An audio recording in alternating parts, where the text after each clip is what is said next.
Shellhouse. I'm a clinical nutritionist, and I've been practicing in Orange County for 33 years.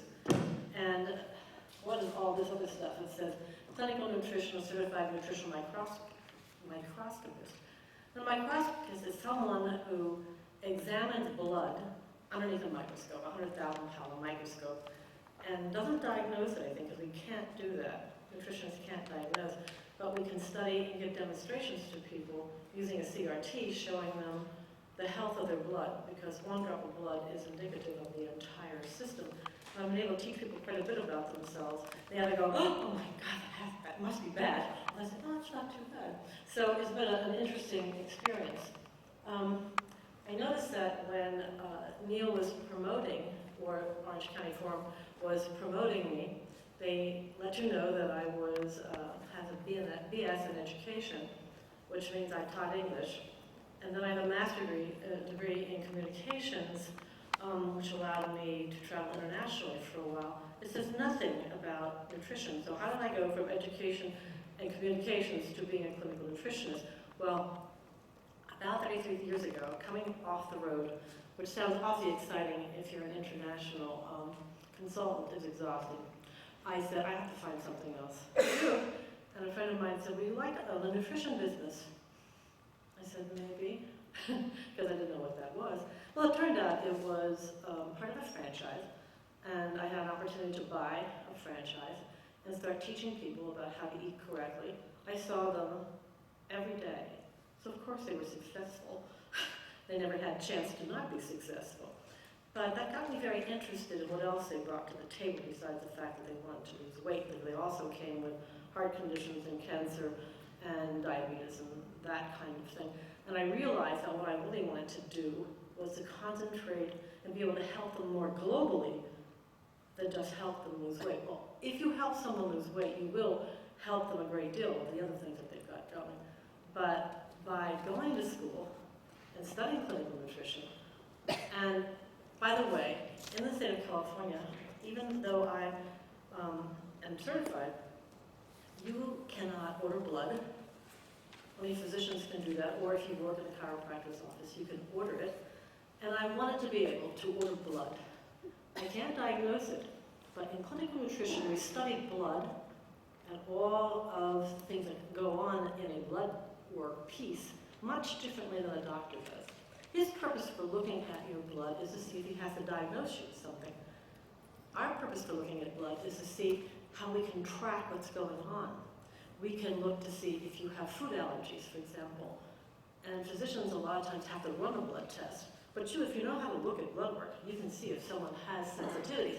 And what I'm finding today is that people have a lot of sensitivities to certain foods. I'm going to spend some time talking about that in a moment.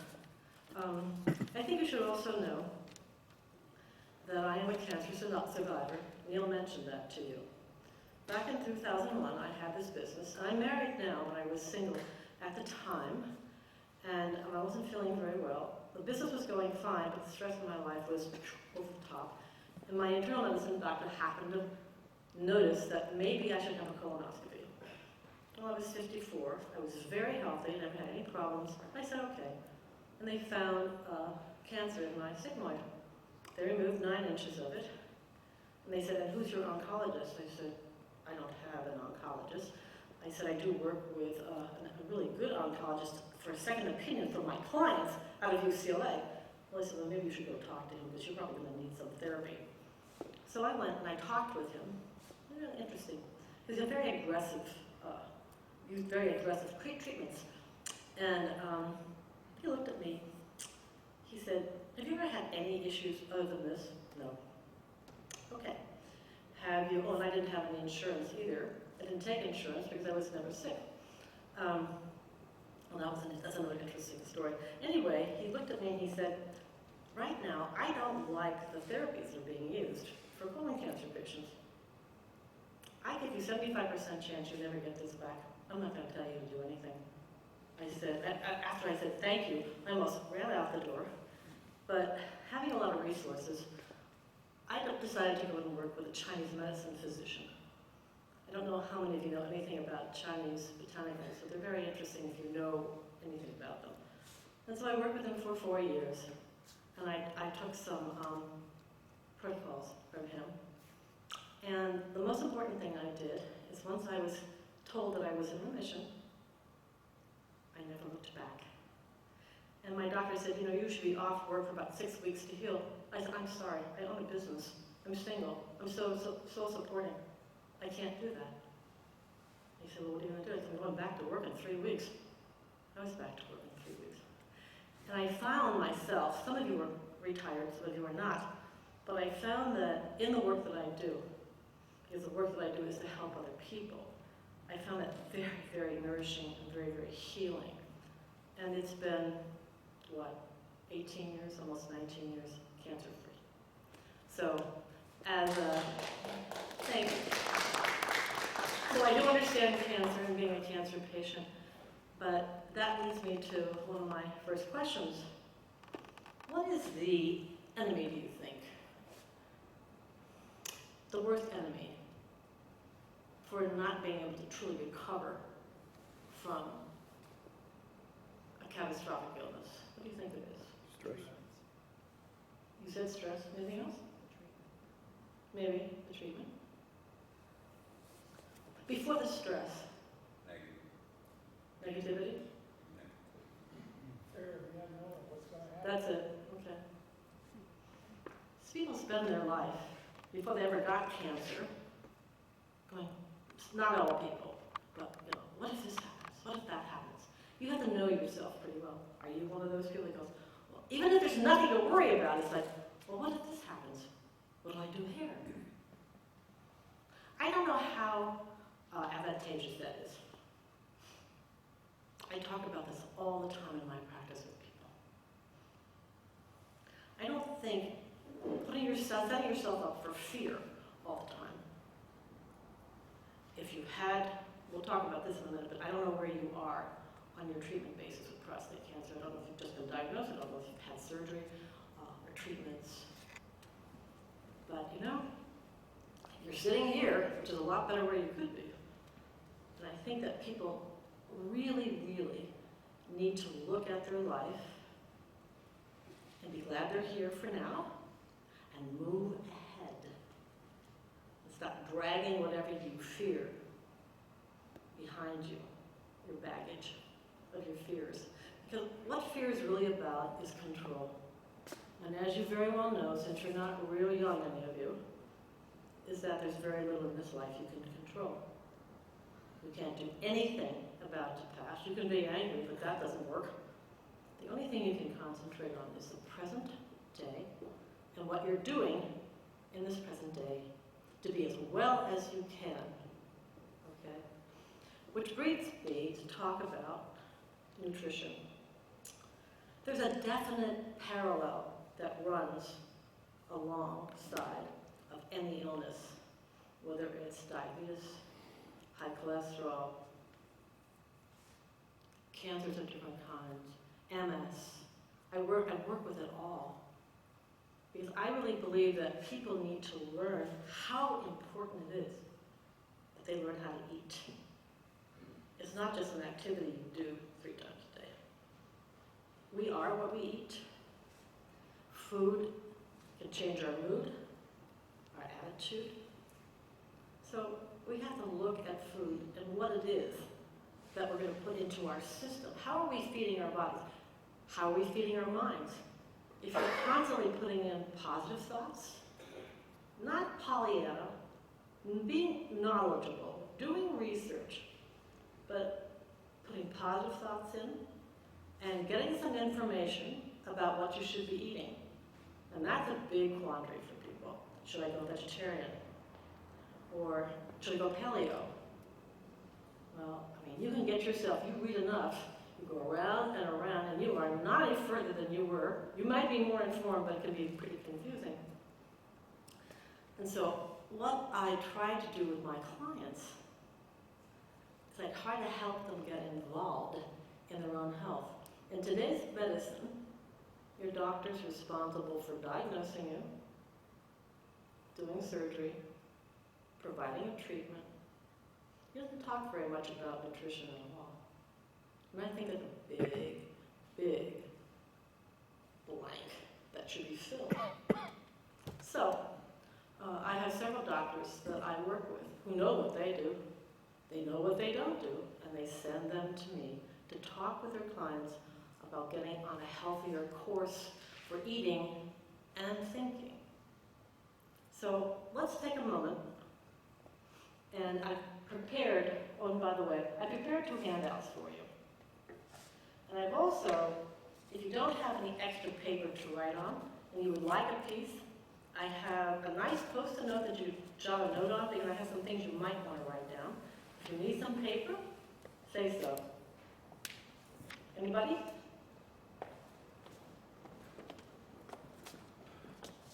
Yes, thank you very much. You're welcome. Anyone else? Anyone else? Anyone else? Paper? Because you will have a couple things I want to tell you. So, what you learn about most people, I think we are probably the most stressed out country in the world, which is kind of a dichotomy. We do have more opportunity. We do have more money. But along with that comes responsibility and stress. And I think that in my practice for the last 3 years, I see people getting ill earlier. The youngest prostate cancer client that I work with was 44.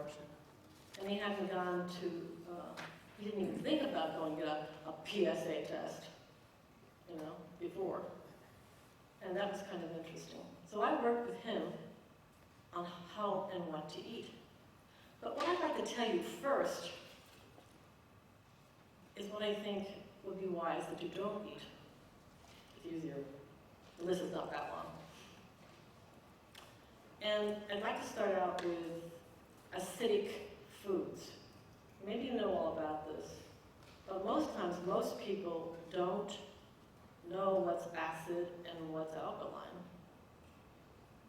And a lot of times, people have too much acidic foods going into their system. And cancer loves acid. It loves it. So what is it? I made a handout for you. I think you'll find very valuable. You have it in front of you. It's called Food and Chemical Effects on Acid-Alkaline Body Chemical Balance. And it starts at the far right with the most acidic foods and goes all the way over to the most alkaline foods. So people say, you mean I shouldn't eat any acid foods? I should always eat things from the left-hand side? No. But if you know, for example, that foods that are high in acid, beer, well, let's talk about that for a minute.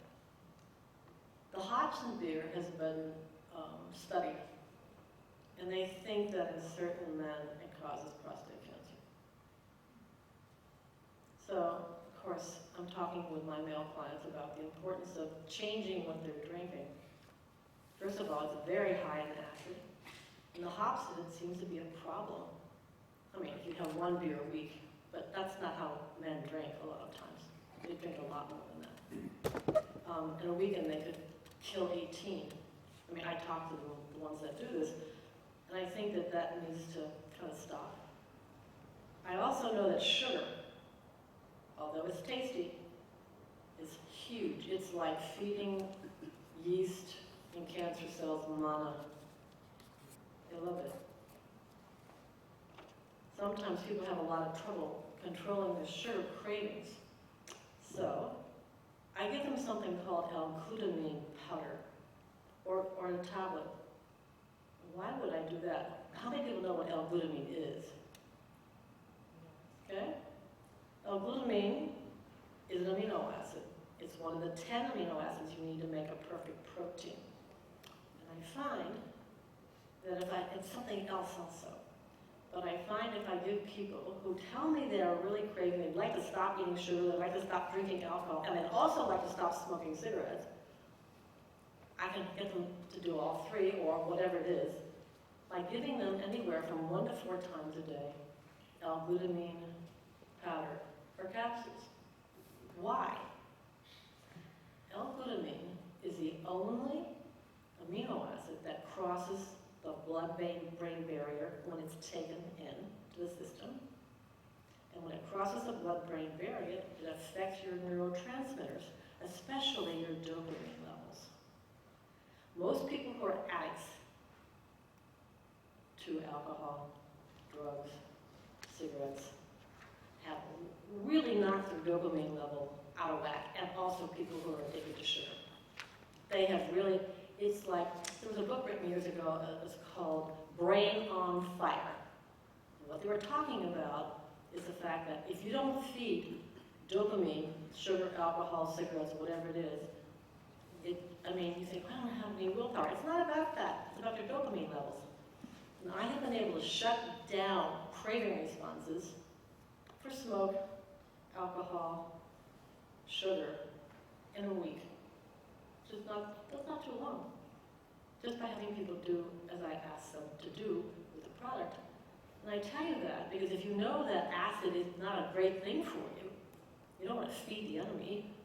Well, that's fear. You don't want to feed the cancer. And look at the other things. Pudding, jams, jellies, antibiotics, processed cheese, ice cream, beef. Now, can you eat these things from time to time? Sure. Over time, don't make a big habit of everything on the far right-hand side, because it's not a good thing for you to eat if you're trying to help yourself learn how to eat to starve your cancer cells. We all have cancer cells. It depends on which ones decide to get, united and why. So, how does this work? If you were just looking at this, and there's lots of things as you look on here that you could eat, I tell people, try to have a balance. Most of your vegetables are on the left-hand side. Legumes, which are really good for you. Like, we were having a funny conversation with somebody who was asking me, I think, if cashews were legumes. I don't know, they're nuts, but legumes are usually the beans. The black beans, pinto beans, or albando beans. They're very good to eat. With protein, because they are only half protein. I think people sometimes think greens are all protein. No, they're half starch, half protein. And if you're interested in vegetarianism, which a lot of people are today, you have to know how to marry your food so that you get the perfect protein. You cannot exist without protein. Amino acids feed your cells and feed you and make it possible for you to live. If you ate no amino acids, you'd be in trouble. And a lot of people do not know how to be vegetarians. I teach it, and it's not hard. There's a lot of plant-based stuff out there. There's a lot of fake protein, which I really don't recommend. Some of the burgers and things like that, if you read them, they're mostly high starch. And I don't think that's such a great idea. But vegetarianism is certainly an option. It helps heart patients. But protein is very good for cancer patients. It helps them heal. It builds their muscle. Very important. So what I'm saying on this paper is that you should eat things on the paper, but marry both sides. Have a mix. And if you have a tendency to eat a lot of things on the far right-hand side, then let's move over further to the left. Okay, that's number one. I also know that sometimes when people get cancer, they're very afraid. They don't know what to eat. They don't eat anything. I worked with a gentleman who came to my lecture 2 years ago, a lovely man, but he was a what-if person. He was so frightened. He'd been cancer-free for a couple of years, I think, maybe more, and yet he couldn't get out of his own way. I designed a program for him, and immediately his wife said his mood was better, he was feeling better, he was more cheerful, because he was getting some nutrition into his system. You have to eat. Very important. And watch your salt. And there's a conversation today about salt. And I'm talking about this as it relates to cancer, yes, because everything you eat that's processed is loaded with salt. The human being should be able to handle easily about 2,500 milligrams of sodium a day. But he eats more like 4,000 to 6,000 because he eats a lot of processed food. We need salt because it's an electrolyte. You just have to be careful. And a lot of people are choosing Himalayan salt because it's not processed, but let me say this. We need iodine. I looked everywhere under Himalayan salt to see if I could find one that had iodine. They don't. So what you need to do is you need to find a salt that has iodine in it. We need iodine for our thyroids. And I found Morton salt, actually. You know, they've always been big on big processed stuff, but they have one out right now that is a non-processed sodium with iodine. That sounded pretty good to me. So what I do is I buy my Himalayan salt because I really like it. And so I kind of do this. I use one and I use the other. Because Himalayan salt is very good for us. But you need the iodine. So I think, does anybody have any questions about this and how to use this sheet? Because you really should work with it. It's really a great sheet, as you can see what the foods that you like and where do they fall. Because you're really free to go on both sides and experiment. Yes? Is there a recommended ratio, like 2-to-1 alkaline to acid? That's a good question. I think that acid goes a long way. So if I were you, I would probably do most of the time low acid, which is on the right, all the way over to the far left. And I wouldn't do too much of the more acid and the most acid very often. I didn't say you shouldn't do it, but just be selective. If you're a big meat and potatoes person, lose the meat to that extent. Do you know how long it takes to break down meat? What's wrong with walnuts? I'll get there. But it's important that you know about meat, red meat. Do you know how long it takes? It takes 3 days. If you have yourself a nice juicy steak, it'll be in your gut, in your intestinal tract, breaking down for 3 days. Back to the walnut question. There isn't anything particularly wrong with walnuts. They're healthy. But if it's on the high acid list, maybe you should choose another walnut, another nut. Yes. I'm sorry, could you tell us why is acid bad? It's not bad. I don't understand. Could you explain the premise of the acid? Sure. What I started out with, when I started talking about this, is that cancer likes acidity. That's what I'm talking about. Cancer likes acidity. So if the only thing you eat is very acidic food, that probably wouldn't be good for maintaining a remission of cancer. You should have a good mix. That's what I mean. Any other questions? Quick question, how do you spell L-glutamine? L-glutamine? Is L-glutamine? L, as in, L. all amino acids start out with L. L-glutamine. Glute. G-L-U-T-A-M-I-N-E. And you can get this in any diet store? You should be able to walk into a Sprouts and find L-glutamine powder. I'm not too crazy about some of the vitamin shops we have out, the GNCs. I'm not real crazy about them. I think you might do better going to Whole Foods, Mother's, or Sprouts, finding it. Yes? Yeah, the L-glutamine, do you recommend taking that every day? Well, let me tell you why that would be a good idea. That's a really good question. L-glutamine connects your brain and your gut together. You can actually think better if you take L-glutamine. You know why? Here's the deal. Serotonin, most of you know what serotonin is. It's a neurotransmitter that helps you with mood, food, appetite. By the time you get to be an adult, based on what you've eaten, you have destroyed, most of your serotonin is in your gut lining. Bet you didn't know that. Think about that. You see, it's in your brains, it's mostly here. If you start eating well and take glutamine, you start healing the gut lining. And when the serotonin returns to your gut, you want it to be in your gut. There's this huge communication that goes on between your brain and your gastrointestinal tract. And L-glutamine is one of the most important amino acids I can think of.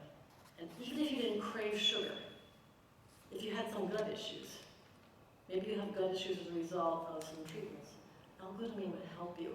It's a real calming agent, but they'll tell you on the package of the powder, it'll say 3/4 teaspoon. And that's about 3,000 milligrams. It sounds like a lot, but eventually that's what you want to get up to. But you may only be able to do 1/4 teaspoon because your body's not used to taking. Digestion and balance and everything.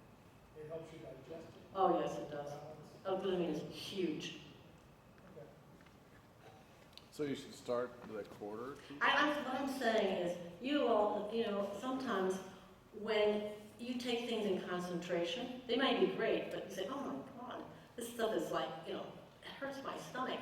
As a matter of fact, I have someone who, you know what celiac screw is, right? It's a complete intolerance to wheat. And I diagnose, quote unquote, I find celiac all the time. And when I do, I have to have people get completely off of oats and completely off of wheat. And the first thing I give them is L-glutamine to start to heal that tract. Because the tract of someone who has celiac who doesn't know, and you can become an adult and get celiac, by the way, is ripped apart because it destroys all the cilia that you need to push the nutrition into your cells. So L-glutamine is a real important part, I think, of healing every day. So back to your question, you start out with 1/4, and you can put it, if you're drinking a protein powder, dump it in the protein powder. If you're not, stir it. Okay. If anybody knows how to make paste, you don't put the water in and then dump the powder in, that does not work. You put the powder in the bottom of the glass, and you stir it till you make like this little paste, and then you put more water in. Like 3/4 of a cup. And you drink it down. Will you like the taste and say, oh yummy? Probably not, but it's not Wendy's. It's a medical food, and it's really good for you. And sometimes people say, well, can I just take the pill? Yes. But you don't know what your absorption levels are like. So if you're older, you may not absorb well. So it probably would be better if you just took the powder. You'd get more from it. Okay. Any other questions on this? You take a divided dose or just one dose a day? Well, good question. If you can get yourself up to 3/4 teaspoon, you just take it once a day. If you take 1/4 and you're good, then you try 2/4. And you're good, then you can go to your 3/4 teaspoon. And then you just need to take it once a day. Now, if you're addicted to sugar, alcohol, cigarettes, you can do it 2 to 4 times a day. People want, want to stop. Now I've lost my weight, I want to stop smoking. I said, oh, that would be a joy. I said, well, think about it. The nicotine. Nicotine, though, once you take nicotine out of the person's body, their metabolism drops. And they have a tendency to gain weight. So you have to help them. How I helped her, I said, you've got to continue exercising, and you have to take this glutamine 4 times a day. She stopped smoking, didn't stop, didn't go back again. Took her a while. She didn't gain her weight back. But the glutamine really, really helps. It's a fabulous amino acid. It's very good. Remember, whatever's going on in your gut goes everywhere in your body. Your gut is the portal. There's long conversations I could have about your health just in that. But I want to keep it to food for you. The other handout that I have that I use in my office it's called First Line Therapy. And most men, let me tell you about when I'm teaching people, frankly, how to eat. Most men burn. You have to look at them. I do something else in my office. It's called it's a sophisticated body composition. It doesn't just measure fat and lean tissue. It can measure, because it uses radio frequency response. It measures how well you digest, how well you absorb, how long your red blood cells live, because they're supposed to live for 120 days, what your metabolism is, and most men should have between 1,600 and 2,200 calories burned at rest. If they're taller and they're more muscular, it goes up from there, okay? So this is a really interesting test because I can see how nutritionally deprived someone is and what part food plays in that.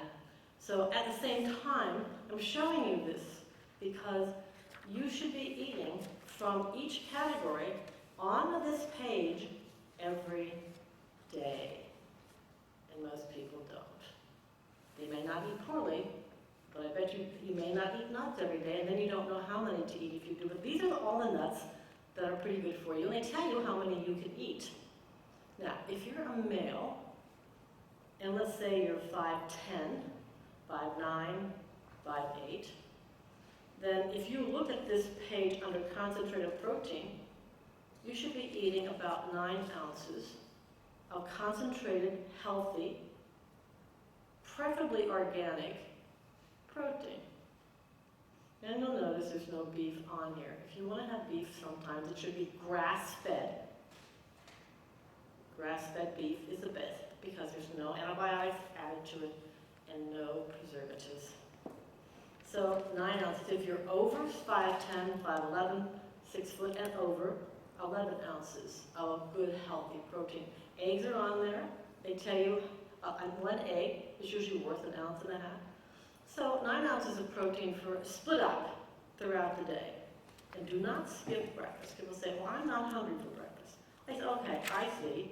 So you ate your dinner last night at 7 and you may eat lunch at noon.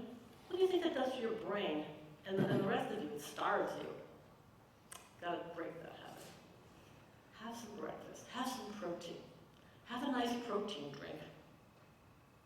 Most of them have 20 grams of protein. You know, and you don't have to do it every day. Do it 4 days a week. Then throw in some eggs and say, oh, well, I have high cholesterol. Have some eggs. Have some eggs. I want to talk about a couple of things here. I am not a big advocate of wheat at all. Why? Does anybody know why? Maybe we should really be a little bit more cautious about wheat these days. Not really useful. What? Not really useful. Anybody else? You don't like the taste. No, that's not it. Most of the wheat now is the GMO wheat that's Thank you. been, He said the wheat in this country, 100% is grown in a genetically modified fashion. And although there's a lot of articles that say, oh, it's perfectly fine. Did we eat genetically modified wheat 30 years ago? I don't think it's so much the genetically modified, it's why it was genetically modified.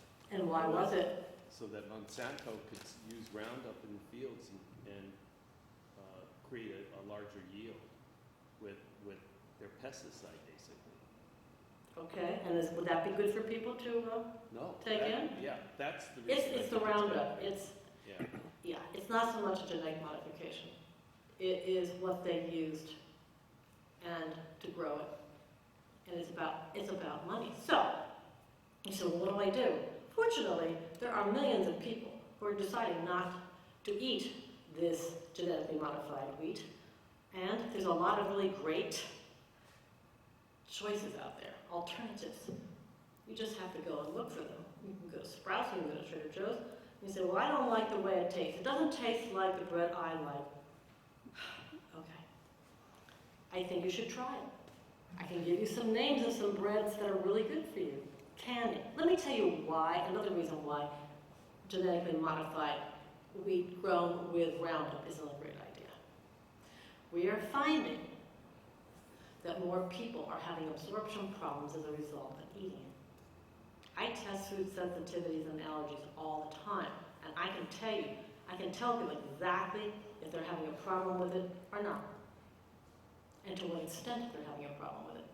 If what they're having a problem with shows up red, I said, if I were you, I probably wouldn't eat this anymore because it's causing you malabsorption.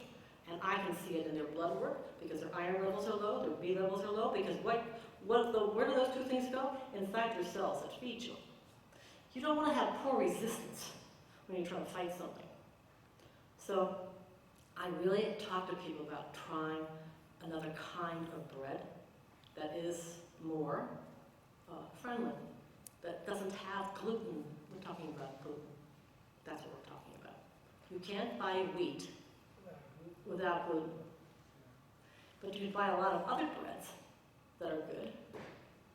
You should try them. You know, and people sometimes gravitate too much to bread anyway.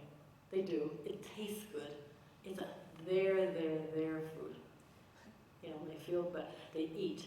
And we eat enormous amounts of it. So I want you to think about that. And the reason, again, that I'm really interested in having you understand that is because of the absorption potential. We want you to absorb everything as well as you possibly can that you eat. And I think that might be part of the problem. Now, let's look at this continuum. Let's say that we should have a salad at least 4 days a week.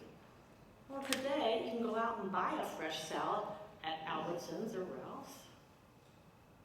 You don't have to make it if you don't want to, but you should have some raw vegetables. Remember, raw vegetables break down. They're full of antioxidants, and they feed you, and it's satisfying. And you say, well, if I can't put my favorite dressing on it, I'm not going to eat it. Okay. So, you can buy wonderful olive oils today, balsamic vinegars today. What about ranch? I said, look, I'm talking with you the way I talk to my clients, and I hear this all the time. I said, we want to try to get you healthier, so we're going to introduce new things to you. Oh, that's very kind of you. Thank you very much. So I introduce people to all the different kinds of olive oils. I tell them where they can buy them. I said, experiment. I said, and once in a while, if you have to have the ranch dressing, go for it. We're human. It's what you do most of the time if you're trying to stay well and get well. So I like to talk about that. I also like to have people have steamed vegetables. It's okay if they're frozen, if you don't want to buy them fresh, but you should steam them. Or I know you can buy them now in a very special kind of container, and you can microwave them. And I don't like people microwaving things unless they put a lid on top of them, you know, like a plastic lid to protect them. And people are always interested in what's quick. What's really nice about vegetables today is you can grill them or roast them in your oven if you have a little tiny bit of time, and brush them with olive oil. They're really delightful and they're delicious. So I'm talking about things that you can do. Category 2 vegetables are different from Category 1 vegetables because you can eat as much as you want of Category 1 because there's hardly any calories in there. In Category 2 vegetables, those are a little starchier. Those are your beets, your winter squashes, your acorn, your butternut, but those are all really good for you, especially the acorns and the butternuts. They're all high antioxidant levels that you can have. They're really good. And yams are fabulous. Sweet potatoes are really good for you. I could spend time talking about dairy. I won't spend too much time. None of us at this point need to drink cow's milk. We might like it with our cookies or whatever. We might just like it. So isn't that full of calcium? It's also full of a lot of other stuff. So you can buy organic milk that's not full of a lot of stuff. And if it doesn't bother your stomach, drink it. I introduce people to other things though, to almond milk and things like that. It's a nicer choice. What about soy milk? Is that good? Not for men. No soy milk for men? Do you know why? That's 4 diglycerides. People eat soy, and I've never seen more fat vegetarians in my whole life. Well, Soy lecithin, you know, the chain, not regular soy, miso soup is fine. But soy lecithin has 4 diglycerides. We can't digest it like it. well, not only that, if you eat more than 6 ounces of tofu, which is soy, a week, it's hugely fat. You think, oh good, plants. But men, I realize that there are certain communities of people that eat a lot of tofu and things like that. But soy itself, you have to be careful. Soy is an estrogen mimic. And so I kind of am careful about what I say about soy. Because of that nature, especially if you have prostate cancer. I'm not so sure soy is your best friend. I probably would steer clear of soy. Now, people ask me, can I eat etanamis? And most of you may know what that is. It's like little soybeans. Well, if you don't have any issues, I think etanamis would be okay. But they're all part of the soy family. I'm just asking you to be careful. And I think that probably we wouldn't want to drink, I have people do rice milk and almond milk, goat's milk. Because goat and sheep, by the way, cow's milk, the problem with cow's milk is that the molecules in cow's milk for digestion, it's really difficult for us to break them down, as opposed to goat and sheep. Their molecules in the digestive process are much smaller. Also, they have not been nearly as processed as cow's milk has. That's why they're deemed to be better. Fruit, if you look at that list, I left off watermelon, mango, pineapple. You can eat that if you want. But these are the best fruits. They have low glycemic index. If you're diabetic, you need to know what the best fruits are. And these are really good fruits. Fresh would be best. In California, we can get most anything we want. Also, did you know that if you make a protein drink and you put avocado in it, you won't taste the avocado, but it makes it really creamy and the texture is fabulous. So if you took, and you can buy frozen chunks of avocado at Target next to the blueberries. So they're really, I'm just giving you some ideas of things that are really good. We have a tendency in this country to say, oh, I can't eat fat. Well, that's a disaster.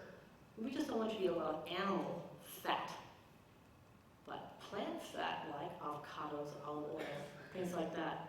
And also, if you fry and saute, try grapeseed oil. Grapeseed oil does not change into a saturated state, unlike olive oil, which is fabulous for you when it's cold in a salad, or if you want to drizzle it over vegetables. But use grapeseed oil because it doesn't have, it's the same thing hot as it is cold. It sautés well, and it tastes fine. It's a really good idea. Grains. Men, servings. 2 grains a day, and you have choices here. What's a grain? Pita, tortillas, pastas, rice, cereals. But you don't need more than 2 servings a day, and you should see how large the serving sizes are. We overeat this stuff. Plate of spaghetti. I had a client come in today, who's diabetic, and I said, spaghetti twice in a row? She said, well, I had meat in the sauce. I said, how much spaghetti? She paused. So she said, how much spaghetti did you eat? 1.5 cups. I said, well, that's really good for your diabetes, but anyway. We talked about portion control. Eating frequently keeps you satisfied. If you eat once every 7 hours, I don't advise that. We need to, even when people say, well, I'm not hungry, I said, that's because you're thinking about something else, and that's okay. But you need to fortify your blood sugar, keep it stable, so that you're never really terribly hungry. And finally, we get down to beans. And I told you, they're fabulous, they're fibrous, they're really good for your gut, for your bowels. They're really good for you. And then nuts and seeds. My favorites are almonds. Those are my favorites. People like to eat walnuts, although we talked about that. They're good for you. But you don't want to just eat walnuts all the time for your choices. You have other choices. Cashews, everybody loves cashews. They're kind of sweet. They have a lot of fat. So, you say, well, how much should I eat? 8? Yeah. I mean, how many? Oh, I like to just take a handful. I said, yeah, I know. 8.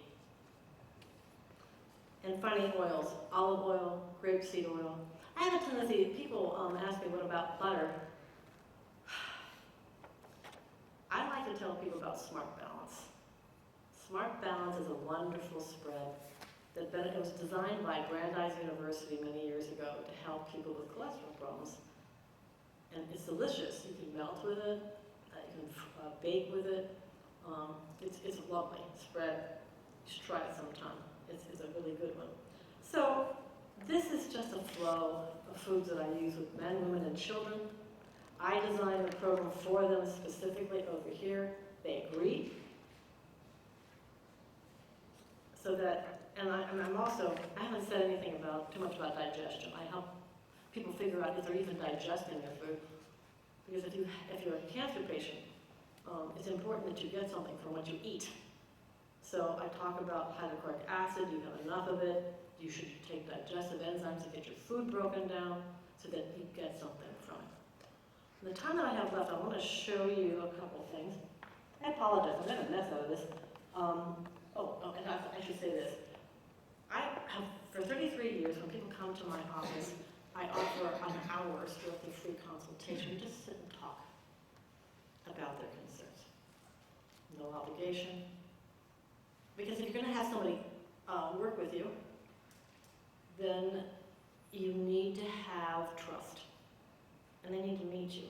So I have them come in. We just talk about whatever they want to talk about.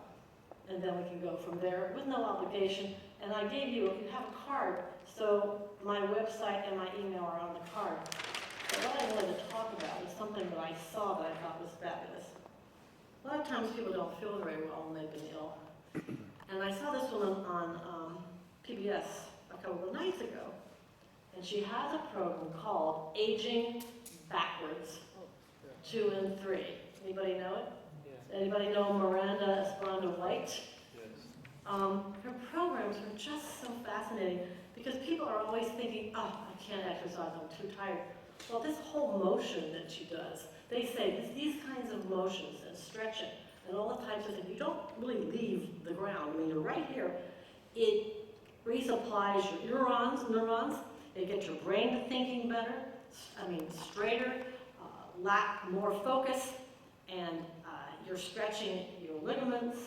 And I was very impressed by that. So I've been telling my clients about it, and I've ordered my own copy because I think it's really worth doing. I think people think, unless I walk for an hour, or I go to the gym, and the problem is some people aren't well enough to do that, certainly when I first come in my office.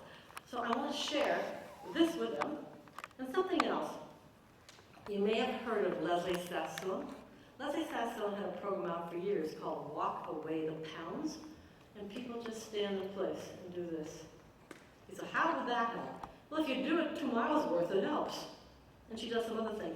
Just teaching people other ideas, getting them to open their mind to other ideas and ways to move their body, and also to help them reduce their stress, depression. You can't be depressed if you're moving. It's impossible. I thought that was interesting. And then, how many of you have seen this documentary on Heal? Anybody in here? Oh, you gotta watch this. It's on Netflix. It is fabulous. Heal presents in an hour and 46 minutes people with all kinds of cancers, prostate cancer, all kinds of stress-induced types of things. And they introduce you to PhDs and different people who are showing them different ways to reduce their stress and get more mindful. I was very impressed by this. You should watch this. It's excellent. It'll help you. It gives you some other things to look at, other things to read about, but it gets you involved. You know, sometimes when we're ill, we think, well, I'll just take this pill. Oh no. We must get involved in our health. We must take an active part in it so that we can get better. So I wanted to recommend this. So there's so many things I could talk about with you, but I'd like to have, since our time is almost up, if you have any questions at all, I'd like to hear you. Yes? Yes, I was thinking, and I appreciate all you shared, the thing about eating healthy, get healthy, eating and thinking. The part of changing the thinking, because someone growing up in this unhealthy food habit, but also lifestyle habits, mindsets, attitudes, fears, etc., shame, etc. I was wondering, you answered some of that in the latter part of your talk now, but that was something that was going through my mind, because I've heard a lot on nutrition and all these different categories, but it's what is effective on the shift of the thinking so that one would continue learning and integrating and living more healthy mind, body, spirit, and all that. Here's what when people come to me, it is my opportunity to create a shift in them. Helping them to eat differently is a lot easier than helping them think differently. So, I tell them about books to read. But I also tell them something very important. You cannot do anything about your past. I'm sorry. There's a lot of angry people that are ill because they can't let things go. And they're in a blame game. Best thing you can do, you say, oh, it's easy for you. People don't know anything about me. It isn't easy for me. But I found that by forgiving people and families and circumstances is the only chance I have to moving ahead with a positive life. And I also tell people, what do you think when you look in the mirror? Well, I'm not really thinking. Oh, yes, you are.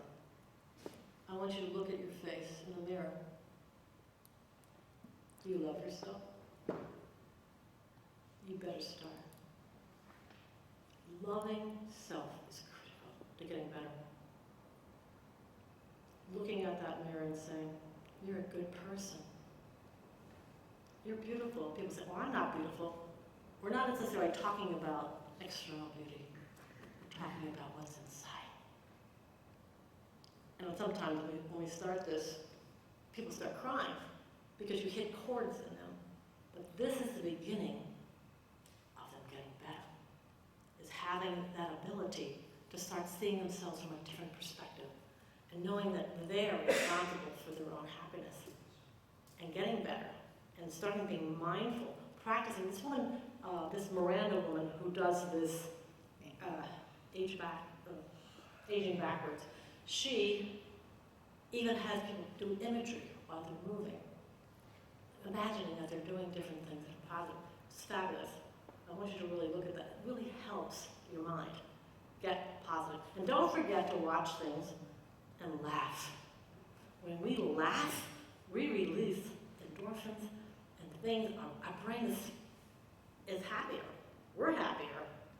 And never be afraid to laugh, no matter what's going on. It's really, really, really important. More questions? I have one. The importance of vitamin D in older adults, that we're seeing a lot of vitamin D deficiencies. I've been testing vitamin D in blood for 25 years. Doctors used to say, don't take too much vitamin D.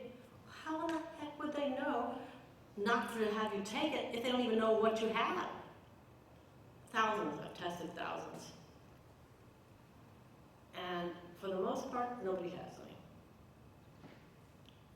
It has to be 30 to 100 nanograms. If you're 31, the doctor says, oh, your vitamin D is fine. It is not. As we age, our need for vitamin D3, not 2, 3 is huge. It needs to be at 65 to 85 nanograms. We should all be taking 5,000 units of vitamin D a day. If you take anything for your heart, just take 5,000 units. If you don't take anything that's a blood thinner, then take vitamin D with K1 and K2 because it helps you absorb into your cells and bones and keeps your calcium in your bones. Also, vitamin D is very good for depression. Fabulously. It's really good for depression. It's good for testosterone in men and women. Yes? 5,000 IUs. Yes, that's the measurement. The measurement for D is in IUs, but when you're looking at it on a range, it's nanograms. From a blood test. For a blood test, it's nanograms. You said cooking with, Grapeseed oil. yeah, because I used to do coconut oil, and then we said that's awful. Go to olive oil, now it's better to just cook with grapeseed oil. Grapeseed. Olive oil is marvelous if you use it cold pressed, but if you're going to saute or cook something, then use grapeseed oil. Better? Yes, it is. Someone else. Yes. Thank you for your ideas about eating breakfast. What about the new intermittent fasting? Oh, I was just waiting for that question. Oh, yes, and my physician just suggested that you complete your eating within not just an 8-hour period, but perhaps even a 6-hour period, and that the current research supports that idea. Would you comment? That's I will. If you're diabetic, I don't suggest you try that, okay? Not a good idea. But Well, let's look at it this way. You eat your dinner at 6. You don't eat anything afterward. You go to bed. You get up. You get up at 6. That's 12 hours. That's fasting. This whole concept came about with this development ideology of ketones. Okay, and you probably have heard about ketones. We all have ketones. It helps us burn energy. It helps us. And there's a lot of companies out there selling ketones. And if you drink ketones, then you really don't have to eat too much because you're really burning your own fat. I have a hard time with that. I have a hard time with intermittent fasting. I really think that people need to eat appropriately, not very much, but balanced protein and complex carbohydrates frequently throughout the day. You don't have to eat too much, you just have to eat the balance. People say, well, I ate my muesli. I said, that's carbohydrate. Where's the protein? You need to, if you don't eat protein of some kind, your blood sugar goes down like this, and then you get to work or try to think without adequate blood sugar. I have a problem with it, and I don't like it. It's like shocking your body. If you all of a sudden fast and your body's not, all of a sudden it's used to regularity of eating, all of a sudden you're actually shocking your body into fasting. It's not really a normal thing to do. Well, let's look at it this way. Let's look at it this way. We've all had colonoscopies in here, and that's our favorite, isn't it? The prep is so wonderful, whereby you're not supposed to really eat anything. I have found that you can drink black coffee. I drink, and I tell my clients, drink chicken broth, and you can drink a clear grapefruit juice that doesn't have any sugar, and you find you can get through. But after a while, you're not hungry anymore. You're just tired, basically. But I don't recommend fasting. I know that people fast for religious purposes, and I can't say anything about that. But we're really talking, that's a really good question. I know that research is looking into it, but I really believe that we have so many diabetics in this country. And the reason they're diabetic is because they don't eat for 7 or 8 hours, and they eat in an enormous amount. And they don't even have to have any weight issues. They just have starved their insulin, exhausted it, and they become diabetics. They became hypoglycemics first, and then they became diabetics. And I fix that all the time with people, and they feel better. When you say, in your chart, it says most alkaline, most acid. I have a couple of questions related to this. Are the pHs in a column consistent, or do they shift depending on the food That's a good category? question. Well, if something is highly acidic, the pH is going to be low. Right. And if something has highly alkaline, it's going to be high. And what we're trying to do is, if you're eating something that's like a 19, or like beer, or it's probably even lower than that, and then you're eating something like kombucha and cashews, you're thinking, well, am I going to get a balance here? Not necessarily. I think the acid has a lot more precedent than the base does.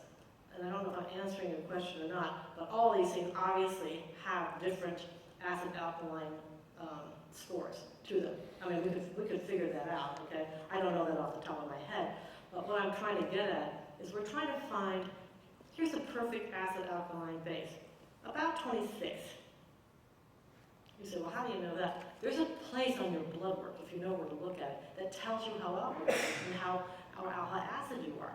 And I look at that. If the person is too alkaline, I give them a hydrochloric acid test to see if they're missing hydrochloric acid to help them break their food down, because the food just sits, okay? Sometimes the score, go ahead. What scale is that? Yeah, no, that's the number, but the scale for acid to alkali is usually 114, right? Well, in And food, 76. it's like 19 would be high acid, So, and 29 would be high base. okay, And you want to be somewhere in the middle, And how you do that is, that's what I'm talking about, mixing your acids and your bases together to get some kind of an average. Yeah, I only understand acid and pHs. That's okay. I have another question. I always assumed that sea salt and Himalayan salt was mostly NaCl with trace elements. And I'm wondering, is that incorrect? Because I don't understand how the trace elements can change salt from most acid to most alkaline, because I figure the trace elements are very... Trace. Yeah. Very trace. You're talking about table salt up here? Yeah, table salt's on most acid on the right side, and It then is. sea salt's most alkaline on the right. Well, that possibly is because it's an influence by plants that are in the ocean. Sea salt would be taken as a derivative from the ocean, and it's influenced by the algae and plankton that are in it. But I would guess it's like 99% NaCl. Yeah, but I don't there's think that so. Apparently not. So do you eat sea salt? Yes. Sea salt is good for us. Make sure that from time to time, I don't think sea salt necessarily has iodine in it. So make sure that you're getting some iodine from there. Also, do you eat seaweed and things like that? Good, well, you're getting your own iodine then. Somebody Anybody else? else?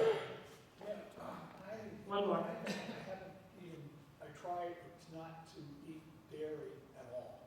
And I've been drinking for years rice cream, and then I noticed because I'm now no longer pre-diabetic, I finally got rid of that. But it's now where it states, there's 10 grams of sugar in an entire cup of rice cream. So I got away from that, and I'm now drinking the almond and The original almond milk. unsweet. And so it's at 0, but it's so blah that I just put like 1/6 of a cup of the rice cream. I mix it with that, and it's a little better. But the I point think is- you're okay. But the cereal, I've been eating wheat, just shredded wheat, right? And I put some granola on top for a little sweetness. But is there a better type of cereal you recommend for people that have prostate cancer? I don't know, should I go for oats? Well, what we're really talking about is getting rid of wheat. I mean, you can buy really good granola that has no gluten in it at all. You can buy granola made with gluten-free oats, That's what I'll and I think you'd like it. It's out there. Yes. So, what's your take on juicing? Are you doing the juicing? Are you making your own out of vegetables and so forth? I go to the farmer's market, I buy organic, and Are you using it for a meal or using it for a snack? He's talking about juicing. both. So let's say, for example, you've got a bunch of spinach and kale, whatever, and you made that. Well, that would be your salad, but where's the rest of it? That's good, but it's not complete. Where's your protein? You put protein. I have some people who put protein powder and then they mix all of their vegetables in there and they like it. We need to add a little protein to that, I think. Plant-based protein, of course. But I think that juicing is fabulous. It's a little messy and sometimes people don't do it because, you have to clean a lot of stuff, but it's worth it. I know you can buy it, but it's better if you make it because you've made it and you drink it right then and all the nutrients are right there. But make sure if you're using it for a meal that you add some kind of protein, plant-based protein to it. Celery, like I was in celery kind of as a standalone just because it's really good for cancer. It is. It is. All of that stuff is really good. Yes. So whey protein, Well, I'm careful because whey protein is out there big time. I don't use whey protein in my practice. I use a pea rice-based protein or just plain pea. It's not green peas. It doesn't taste like peas. It's like yellow. It's a very specific pea used to make high-level plant-based protein powders. And I do have a couple products, actually, that's not true. The whey that I use is from a company that brings their whey in from New Zealand. It's clean, it's clear, okay? But you should try some pea rice or pea-based protein powder, at least 20 grams.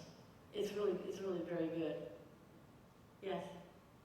Yeah, any comments about probiotics? Like Oh, I would love to talk about probiotics. I think everybody should take a probiotic. If you've ever taken antibiotics, your doctor never says, now, I need to have you take your probiotics when you finish this antibiotic. Not often.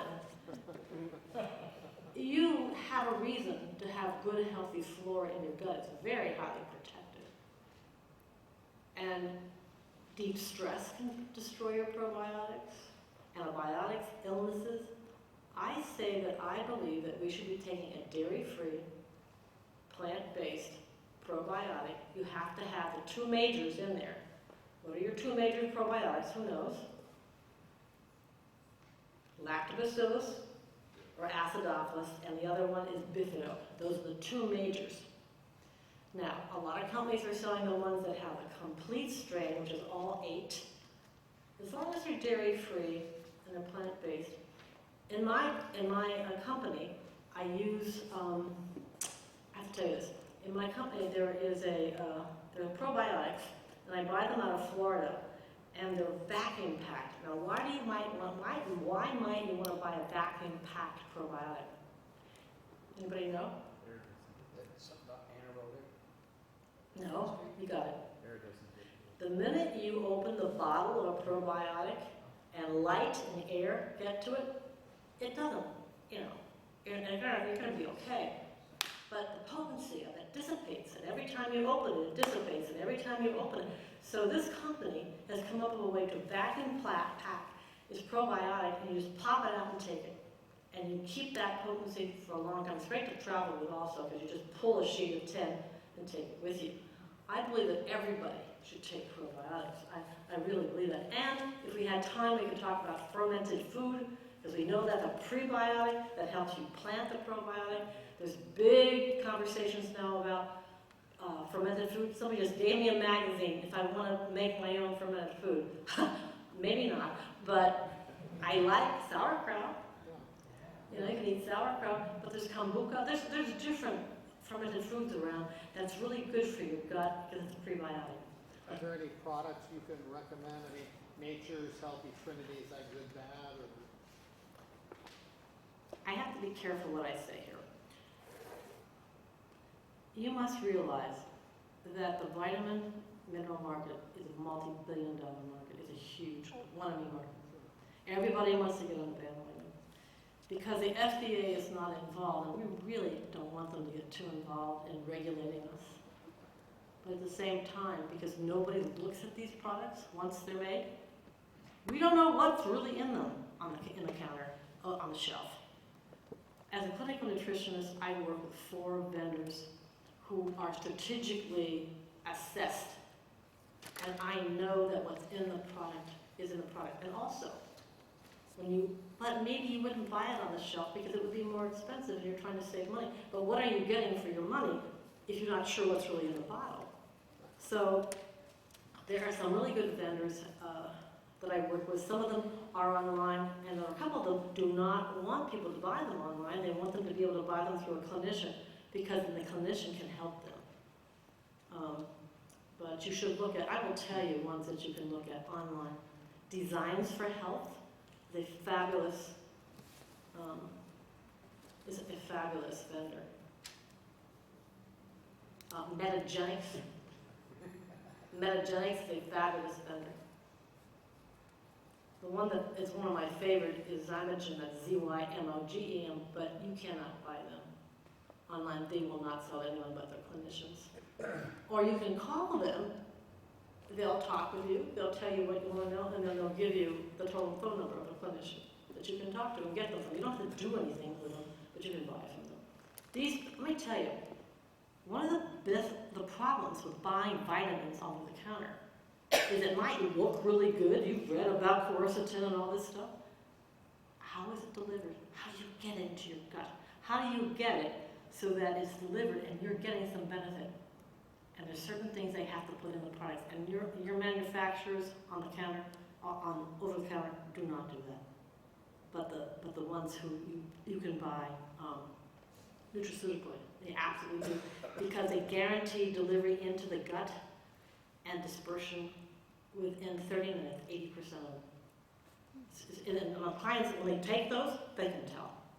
I know we're out of time and I've gone over. You've been such a marvelous audience. I really appreciate it. I'm here if you will have some questions after. Thank you very much. Thank you very much, Chief.